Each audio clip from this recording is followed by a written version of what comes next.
차가운 금속의 감각이 내 가슴을 짓누르며 덮쳐온 순간 가장 먼저 느껴진 건 통증이 아니라 믿기지 않는 허무함이었습니다.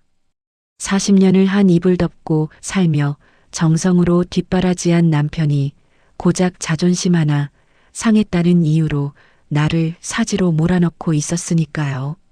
한 번, 두 번, 그리고 10번. 남편의 눈은 이미 이성을 잃은 짐승과 같았습니다. 내가 바닥을 기며 딸의 이름을 부를 때마다 그는 광기 어린 괴성을 지르며 더 무자비하게 나를 짓밟았습니다. 사람이 사람에게 해서는 안 될 그 참혹한 행위들이 내 몸에 지울 수 없는 흔적으로 새겨지는 동안 방 안은 온통 비극적인 공기와 그 인간의 거친 숨소리로 가득 찼습니다. 죽어버려. 감히 내가 나를 무시해?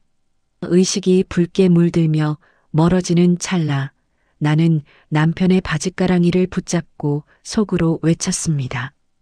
그래, 당신 뜻대로 죽어줄게. 하지만 당신은 오늘 내 목숨값으로 전 재산과 명예, 그리고 남은 평생의 자유까지 전부 내놓게 될 거야. 딸의 집 안방에서 벌어진 70대 남편의 참혹한 범행. 하지만 이 비극은 끝이 아니라 죽은 아내가 설계한 소름 끼치는 사이다 복수의 시작이었습니다. 징역 18년 선고, 그리고 전 재산 몰수라는 완벽한 파멸. 그날 그 방 안에서 무슨 일이 있었는지 지금 그 처절한 진실을 하나씩 벗겨보겠습니다. 내 이름은 김순자. 올해로 72이 되었습니다. 남들은 고운 나이라느니 이제 자식 다 키우고 호강할 일만 남았다느니 좋게들 말하지만 내 인생은 지난 40년간 단 한 번도 봄이었던 적이 없었습니다. 아니, 정확히 말하면 그 사람, 내 남편이라는 이름의 간수와 함께 산 세월은 그저 창살 없는 감옥이었죠. 70평생을 살아오며 제가 배운 건 딱 하나였습니다. 입을 닫고 귀를 막고 그저 죽은 듯이 남편의 그림자로 사는 것. 그것만이 이 지옥 같은 집구석에서 살아남는 유일한 방법이었습니다. 사람들은 묻겠지요.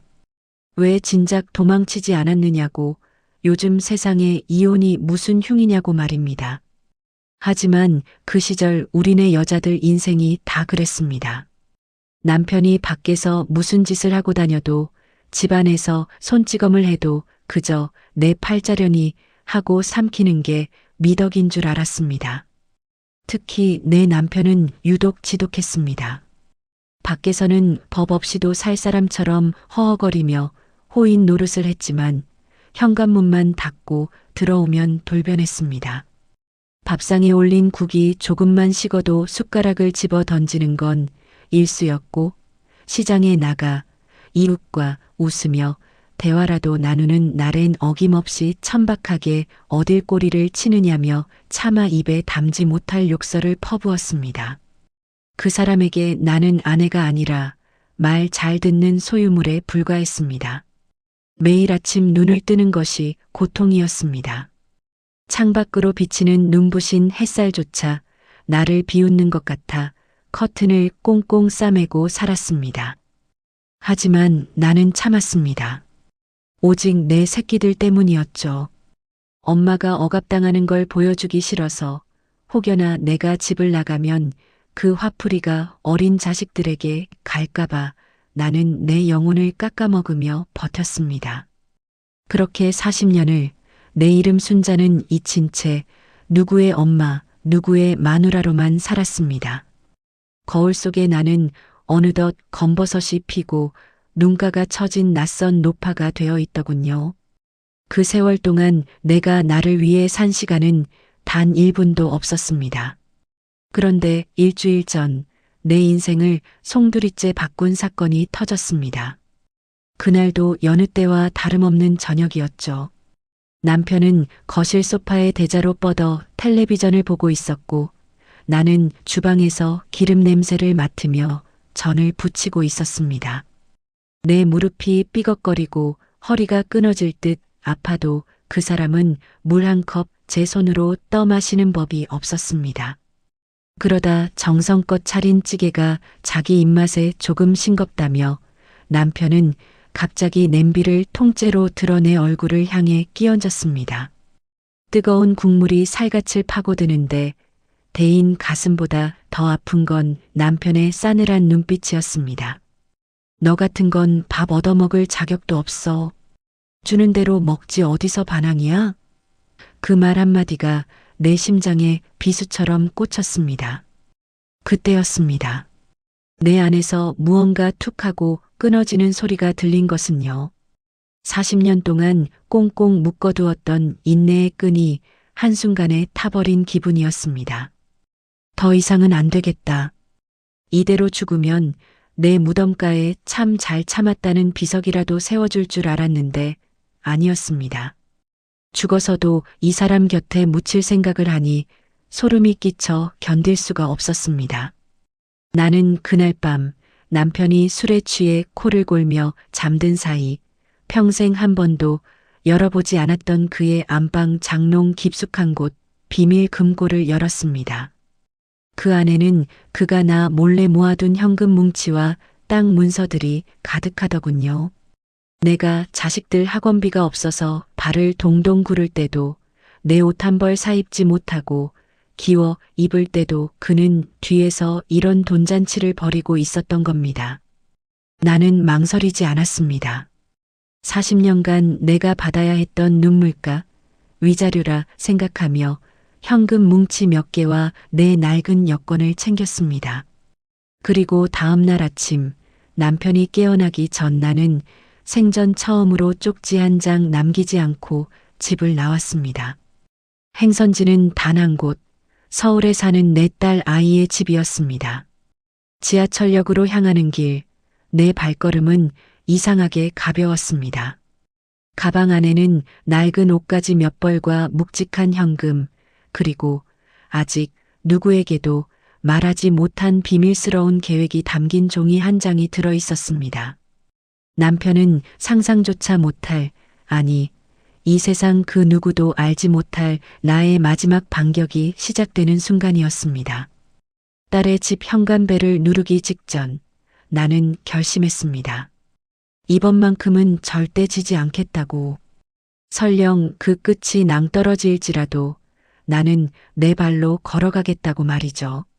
하지만 그때는 몰랐습니다. 나의 이 탈출이 그 짐승 같은 남편을 얼마나 미치게 만들지. 그리고 그가 딸의 집까지 쫓아와 어떤 잔혹한 대가를 치르게 할지.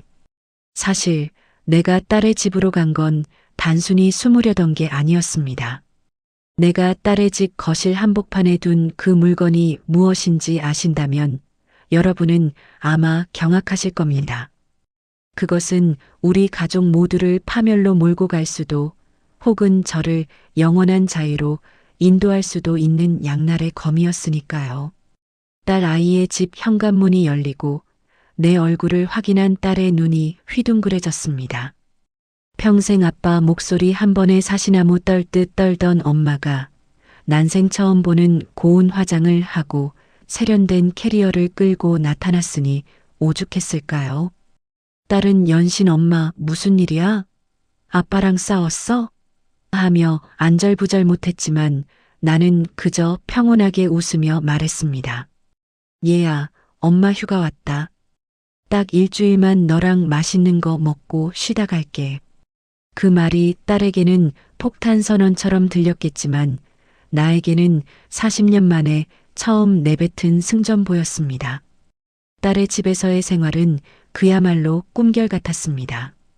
아침마다 남편의 거친 욕설과 발길질 소리에 소스라치며 깨는 대신 창가로 스며드는 은은한 커피 향과 클래식 음악 소리에 눈을 떴습니다.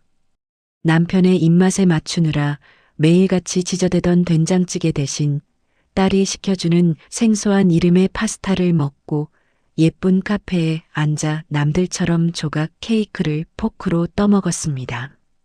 그 평범한 일상이 나에게는 눈물이 날 만큼 사치스러웠습니다.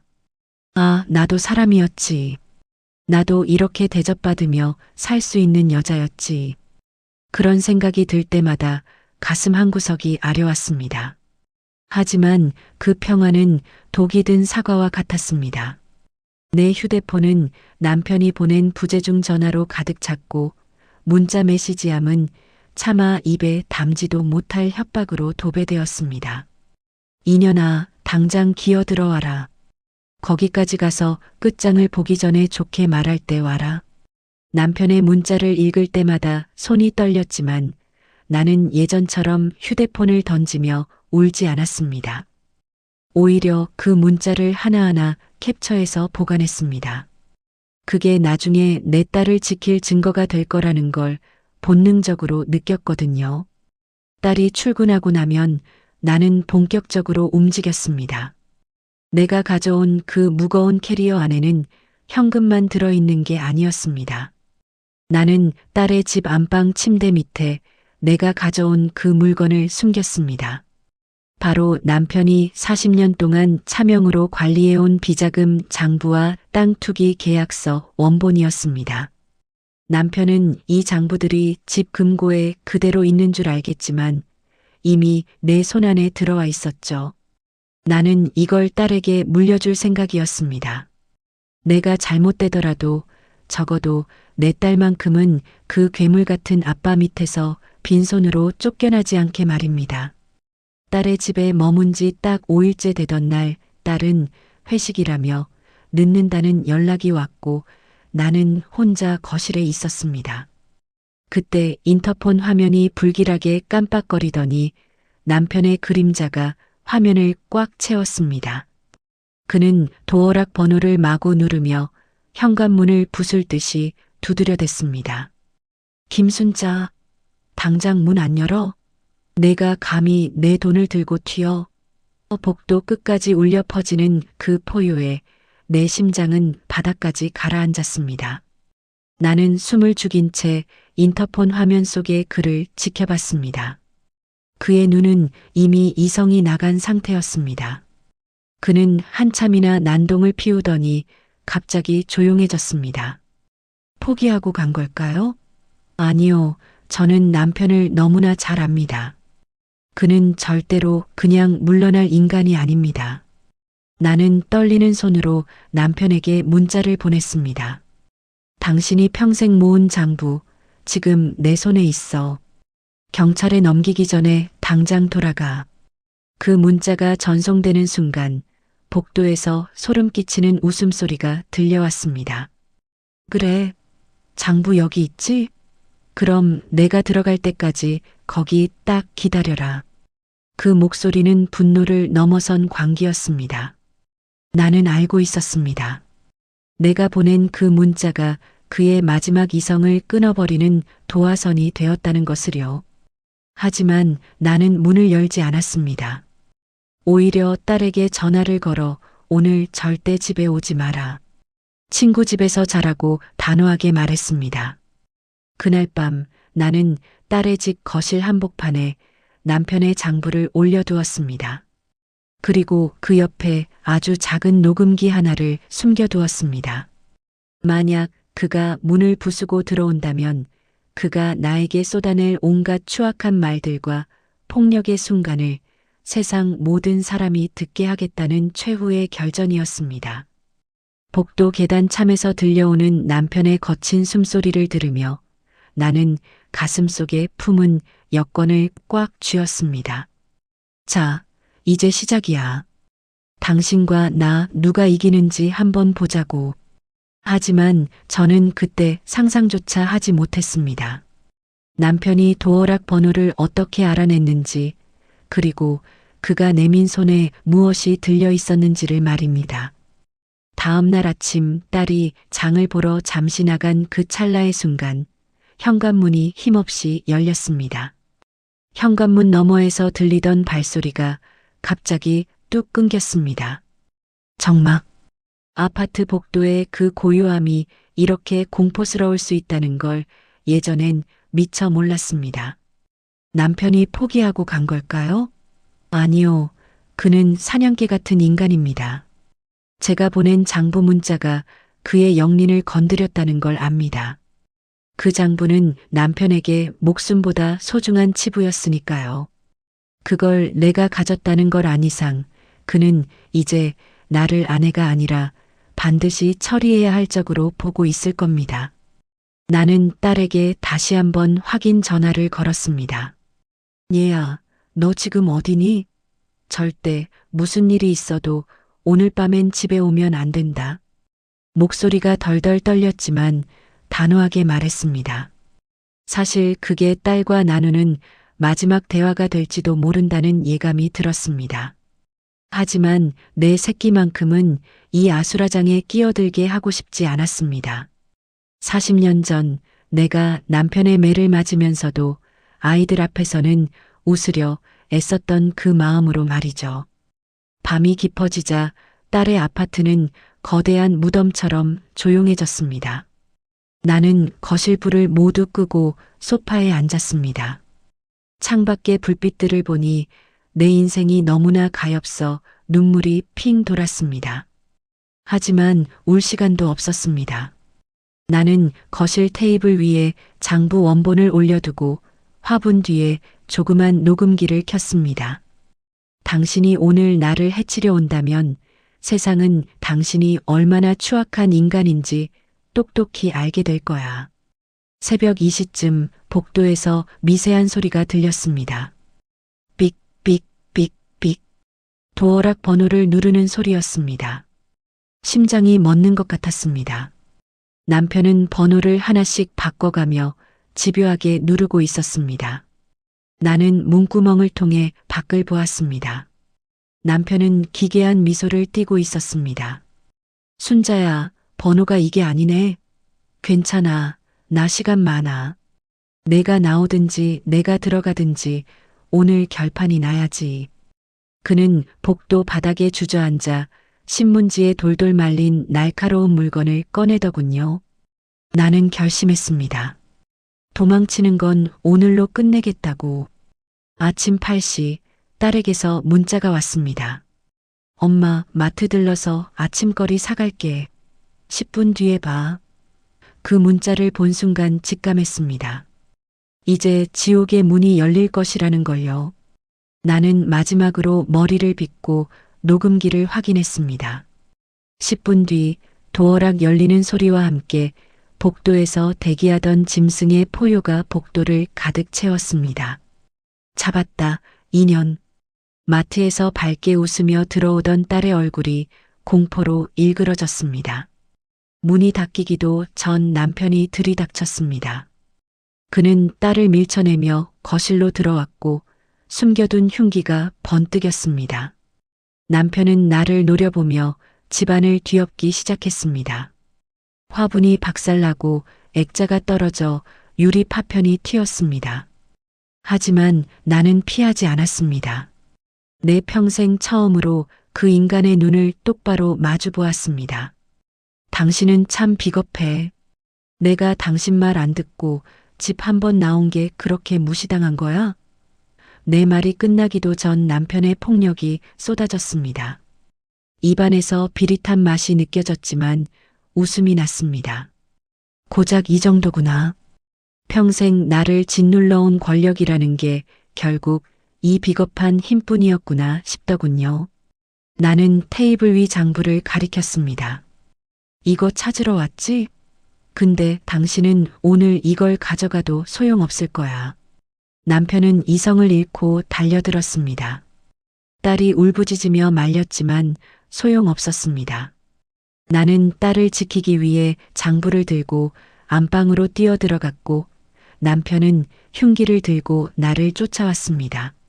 안방 문이 잠기고 이제 우리 둘뿐이었습니다. 40년 악연의 마지막 전장.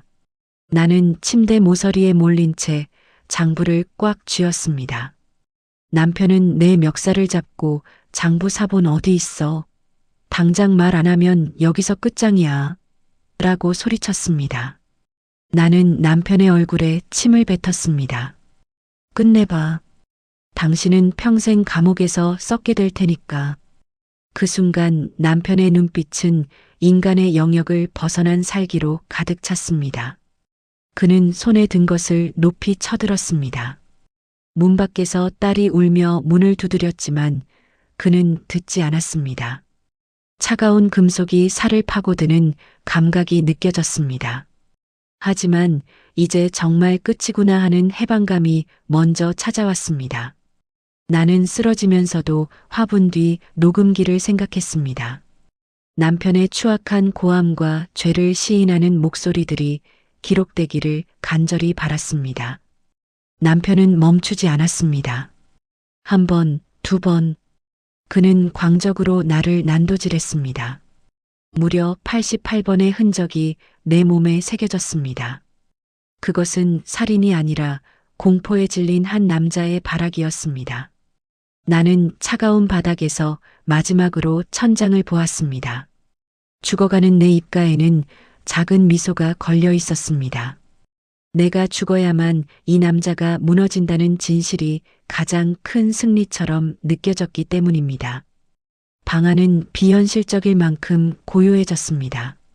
내 몸에서 온기가 빠져나갈 때 남편은 내가 멈춘 것을 확인하고 장부를 낚아챘습니다. 이제 됐다. 아무도 몰라. 내가 죽었으니 이 돈도 다 내 거야. 그는 죽어가는 아내의 얼굴을 단 한 번도 보지 않았습니다. 오직 장부만을 확인하고 도망칠 궁리를 하더군요. 하지만 그는 몰랐습니다. 제가 딸의 손에 마지막으로 쥐어준 쪽지가 무엇인지 말입니다. 딸은 내 지시대로 복도로 나가 미리 제보했던 검찰 수사관들에게 연락했습니다. 남편이 장부를 들고 나가려 할 때 수십 명의 발소리가 들려왔습니다. 안방 문이 박살나며 수사관들이 들이닥쳤을 때 남편이 지키려 했던 장부는 붉게 물들어 있었습니다. 아이러니하게도 그 흔적들 때문에 숨기려 했던 가명 계좌들이 선명하게 드러나고 있었죠. 남편은 수사관들에게 끌려가면서도 정당방위야 라고 추악한 변명을 늘어놓았습니다. 나는 천천히 눈을 감았습니다. 거실 화분 뒤 작은 녹음기에는 그의 파렴치한 고백과 진실이 고스란히 담겨 있었습니다. 내 죽음은 남편을 무너뜨릴 강력한 증거가 되었고 내 딸을 지키기 위한 완벽한 설계였습니다. 사방이 캄캄해지는 순간 나는 남편의 손목에 채워지는 차가운 수갑을 보았습니다. 세상은 내가 살았던 40년보다 훨씬 시끄럽게 돌아갔습니다. 법정에 선 남편은 초라한 수의를 입고 반성하는 척 연기했지만 그것은 가명을 위한 연극일 뿐이었습니다. 변호인은 내가 그를 배신해서 벌어진 우발적 사고라고 주장했습니다. 남편은 판사 앞에서 눈물을 훔치며 자존심이 상해서 그랬다고 말하더군요. 하지만 검사가 피해자가 남긴 마지막 증거를 상영하겠습니다라고 말하자 법정은 정적에 휩싸였습니다. 녹음기 속 남편의 광기 어린 고함과 내가 죽어야 비밀이 묻힌다는 말은 그의 모든 거짓말을 산산조각 냈습니다. 재판장은 싸늘한 눈빛으로 남편을 내려다보았습니다. 죽은 자의 복수였습니다. 나는 비록 시신이 되었지만 진실의 목소리로 그를 사지로 몰아넣고 있었습니다. 살인 재판관은 별개로 대규모 수사팀이 꾸려졌고 남편이 아꼈던 강남 빌딩과 수십억 원의 예금이 압류되었습니다. 남편은 감옥 안에서 자기 돈이 날아간다는 소리에 통곡했습니다. 하지만 진짜 선물은 따로 있었죠. 제가 죽기 전 받아낸 공증 서류는 그의 전 재산을 사회로 환원하게 만들었습니다. 남편이 가장 혐오하던 매맞는 여성들을 위한 쉼터와 노인재단으로 그 돈들이 기부되었습니다. 딸은 면회온 아빠에게 거기서 평생 혼자 국 데워 드세요라고 차갑게 말했습니다. 남편의 몰락은 그렇게 법과 정의의 이름으로 마침표를 찍고 있었습니다. 최종 선고날 재판장은 남편에게 징역 18년을 선고했습니다. 70대인 그에게는 종신형이나 다름없었습니다. 남편은 자리에 주저앉아 통곡했지만 거기에는 참회가 없었습니다. 감옥에 들어간 남편은 다른 죄수들에게 천대받으며 남의 식판을 닦는 신세가 되었습니다. 평생 대접받던 손으로 이제는 남은 음식을 비우며 화장실 옆 차가운 바닥에서 잠을 청합니다. 그 시각 제 딸은 꽃집 순자의 정원을 열었습니다. 내가 평생 꽃 한 송이 받아보지 못한 한을 풀어주듯 딸은 향기로운 곳에서 삶을 이어가고 있습니다. 그리고 그곳엔 갈 곳 없는 여성들을 위한 작은 상담소도 마련했죠. 남편이 병을 이유로 형 집행 정지를 신청했지만 법원은 단칼에 거절했습니다. 피해자의 고통과 유족의 의지가 확고했기 때문입니다. 남편은 이제 고독한 죽음을 기다리는 처지가 되었습니다. 여러분, 70평생을 이름 대신 누구의 그림자로만 살았던 저의 이 마지막 탈출이 어떻게 들리셨나요? 제가 눈을 감으며 본 것은 나를 해치던 칼날이 아니라 창밖의 작은 파란 하늘이었습니다. 40년 동안 보지 못했던 그 눈부신 하늘 말입니다. 영혼이 되어 보니 나를 죽인 건 남편의 힘뿐만이 아니었습니다. 참아라 팔자련이 해라라고 제 입을 막아왔던 세상의 시선들이 저를 조금씩 죽여왔던 겁니다. 지금 이 영상을 보시는 50대, 60대 동생 여러분, 참는다고 알아주는 사람은 없습니다. 참는 건 미덕이 아니라 여러분의 영혼을 버리는 것과 같습니다. 무시당하고 사지 마세요. 제 딸은 이제 순자의 정원에서 꽃을 피우며 삽니다. 징역 18년을 선고받은 그 사람을 저는 더 이상 원망하지 않습니다. 그는 이미 자신의 탐욕이라는 감옥에 갇혔으니까요. 이제 여러분의 이름을 불러주세요. 순자야, 고생 많았다. 이제 너를 위해 살아라. 이 한마디가 시작입니다. 여러분의 인생은 이제부터입니다. 제 이야기가 여러분의 가슴에 작은 불꽃이 되었다면 그것으로 충분합니다. 여러분 모두는 세상에서 가장 소중한 사람입니다. 긴 시간 제 고백을 들어주셔서 감사합니다. 사연자 김순자 할머니의 명복을 빕니다. 이 영상은 우리 사회의 모든 순자들이 당당히 일어서길 바라는 마음으로 제작되었습니다. 오늘 사연이 가슴에 닿으셨다면 구독과 좋아요로 우리 어머니들의 용기를 응원해 주세요. 여러분의 댓글 하나가 누군가에게는 살고 싶은 희망이 됩니다. 감사합니다.